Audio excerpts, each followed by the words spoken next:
Halo, selamat malam semuanya. Berikut adalah presentasi saya untuk kelas bisnis analitik dengan tema People Analytics Employee Attrition. Berikut adalah outline dari slide-nya. Pertama introduction, kemudian topik, dataset, dan tool yang digunakan, lalu problem statement, goal, metric, dan skenario-nya, kemudian user flow, lalu dashboard-nya, insights, conclusion, dan references.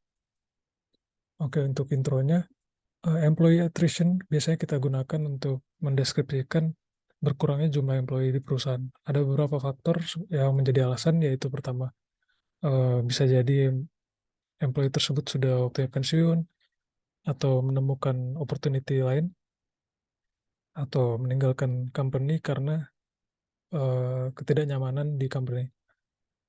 Nah, untuk meretain talent, biasanya perusahaan menggunakan people analytics untuk bertujuan menambah produktivitas employee dengan meningkatkan lingkungan kerja, kenyamanan bekerja untuk mengurangi attrition rate tersebut. Topik yang digunakan adalah People Analytics Employee Attrition. Dataset yang digunakan untuk employee attrition didapat dari Kaggle dan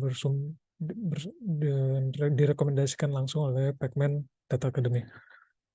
Untuk link datasetnya di Kaggle, kemudian atributnya sebenarnya sangat banyak, tapi yang saya gunakan di kesempatan kali ini ada sekitar 10 atribut dari umur, label yes atau no attrition, terus business travel, seberapa sering dia melakukan business travel, kemudian departemennya dari mana, jarak dari rumah ke kantor bagaimana, lalu background pendidikannya dari mana,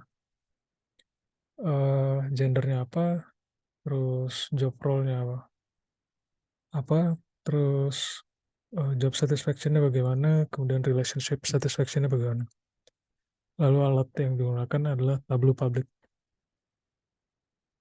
Untuk problem statement-nya, mengikuti acuan di dokumentasi Pacman, kita perlu tahu dulu siapa user yang akan menggunakan dashboard.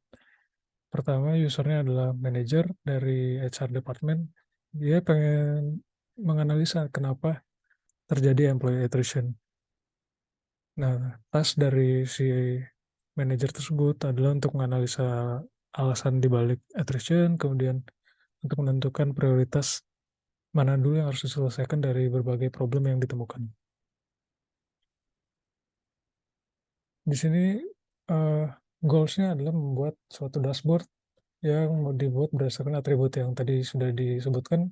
Pertama, umur. Tujuannya agar kita tahu bagaimana demografi usia dari employee. Kemudian, employee di grup by gender, departemen, background pendidikan, kemudian uh, riwayat business traveling, dan jarak dari rumah ke kantor.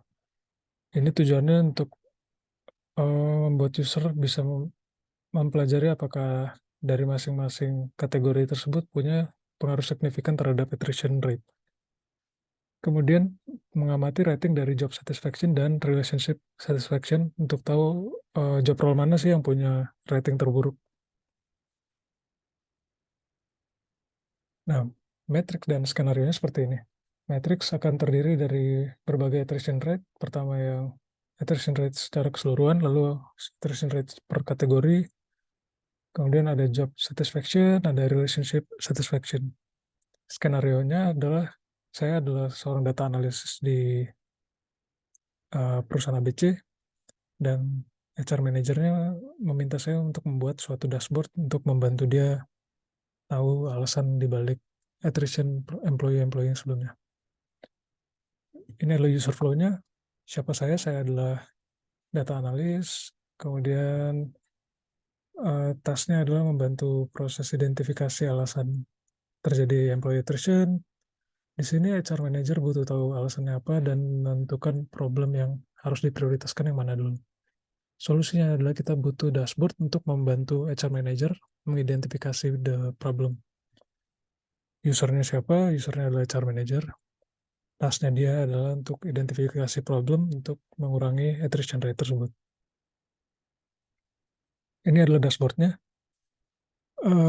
Linknya ada di sini, nanti bisa didemokan. Untuk garis besarnya seperti berikut. Kita punya KPI-nya. Di sini ada general outlook employee-nya, employee count, attrition count, terus ada attrition rate berapa persen, active employee-nya berapa, umurnya berapa. Ini juga bisa kita filtering dari eh, yang masih bekerja dan ex-employee. Kemudian ada group by age range, kita bisa main-main di bin size-nya untuk misalnya user butuh memperbesar rentang ini, masing-masing bisa elemen dari panel ini bisa kita klik dan nantinya akan memfilter keseluruhan di dashboard. Misalnya kita pengen range 28 ke 40, kita bisa drag dan pilih semuanya. Kemudian untuk berikutnya adalah rating dari job satisfaction dan relationship satisfaction. Di sini yang satu adalah yang paling tidak puas dengan job satisfaction ataupun relationship satisfaction, sementara 4 adalah yang paling puas. Ini juga masing-masing bisa kita klik. Misalnya user butuh langsung cepat melihat, oh ini sales eksekutif yang paling besar nih. Di kedua-duanya dia paling besar untuk memberikan rating terburuk. Bisa diklik, nanti bisa dianalisa apa yang terjadi, eh, rentang usia bagaimana, dan lain-lain.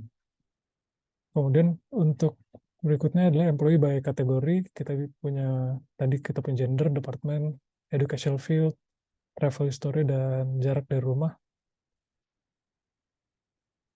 Di sini juga semua elemen bisa diklik masing-masing. Misalnya kita pengen cari yang ex-employee dan male saja juga bisa. Nanti tinggal klik, nanti semuanya akan terfilter secara otomatis. Oke, setelah melakukan filter dari gender, berikut adalah attrition rate-nya.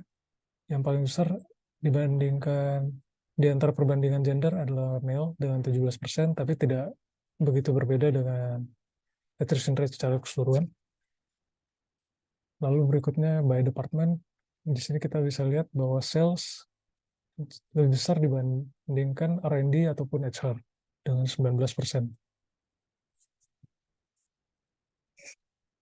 Lalu ini by educational field, uh, karyawan dengan background pendidikan marketing dan technical punya attrition rate lebih besar dibandingkan di bidang lainnya. Kemudian dari business travel history-nya, yang paling sering bepergian untuk kegiatan business traveling memiliki attrition rate terbesar dengan perbedaan signifikan dibandingkan yang jarang bepergian. Ini jika digabungkan antara frequent traveler dan sales department. Kita kan tadi lihat kalau yang department paling besar yang sales, lalu yang business travel yang frequent. Di sini saya coba gabungkan dan memang semakin kelihatan besar dan employee count-nya juga masih cukup besar. Berarti cukup ada pengaruh signifikan untuk uh, frequent traveler dan sales department. Ini adalah lanjutan dari insight sebelumnya. Setelah kita tahu bahwa bahwa sales department dan frequent traveler adalah yang paling uh, memberikan kontribusi dari employee attrition terbesar, kita lihat dulu job role mana saja yang paling tidak puas dengan pekerjaan ataupun relationship di kantor. Di sini kita lihat sales eksekutif 12 memberikan rating 1 dan 8 memberikan rating 1, yang paling besar dari semua job role di rating 1. Yang uniknya bahwa di sales eksekutif ada cukup signifikan yang memberikan rating 4. Artinya mungkin ada indikasi ada inequality di penggajian ataupun work-life balance-nya tidak sebanding antara karyawan yang mengisi 1 dan karyawan yang mengisi 4. Namun untuk hubungan relationship tidak terlihat adanya uh, masalah karena cukup dominan yang mengisi 4 dibanding yang mengisi 1. Yang ini adalah insight tambahan di mana user bisa memilih, pertama dia pilih dulu yang sudah left, kemudian dia pilih yang age dominan dengan bin size yang agak besar, langsung kelihatan bahwa ada 3 job role yang memberikan rating 1 paling banyak dibanding yang lain, yaitu lab tech, sales executive, research scientist, dan ketiganya juga adalah yang muncul di relationship satisfaction. Dan kita bisa lihat research scientist ada 7 yang memberikan rating 2. Di sini ada lab tech memberikan rating 9. Ini yang nggak terdeteksi dari yang sebelumnya ya. Jadi ada sales, ada lab tech, ada research scientist. Oke, ini untuk conclusionnya, attrition rate yang paling besar, yang paling signifikan besarnya ada di karyawan yang sering bepergian untuk kegiatan bisnis dan bekerja juga di sales department. Di sini HR manager perlu untuk membuat survei atau interview untuk employee di bisa di yang sering bepergian ataupun di sales ataupun di beberapa departemen yang memberikan dissatisfaction. Dalam prioritas ya di yang sering bepergian dan di sales department. Kemudian kita juga akan melakukan evaluasi salary, work-life balance, dan relationship dari antar karyawan dan manajer. Ini adalah catatan untuk pengerjaannya. Sebenarnya ingin masukkan lebih banyak lagi atribut di dashboard, tapi takutnya terlalu penuh, terlalu clutter untuk digunakan oleh manajer jadi saya coba membuat yang secara cepat dan terintegrasi semuanya, jadi manajer bisa mengidentifikasi uh, initial problemnya di mana, baru nanti kalau perlu dashboard lanjutan bisa kita masuk ke bagian work-life balance ataupun salary. Tapi di situ kita nggak punya history dari attrition data di tahun-tahun sebelumnya. Kita pengen lihat dulu apakah ada misalnya trennya ternyata tidak berbanding lurus antara data yang kita gunakan dengan attrition rate, kenaikan atau penurunan attrition rate. Kita perlu tahu di mana yang paling penting, atribut mana yang paling penting untuk digunakan, dan mungkin kita bisa gunakan untuk prediksi attrition di masa mendatang. Oke, ini untuk referensi yang digunakan. Pertama dari Pacman, kedua untuk metriknya didapat dari aihr.com. Oke, sekian dan terima kasih.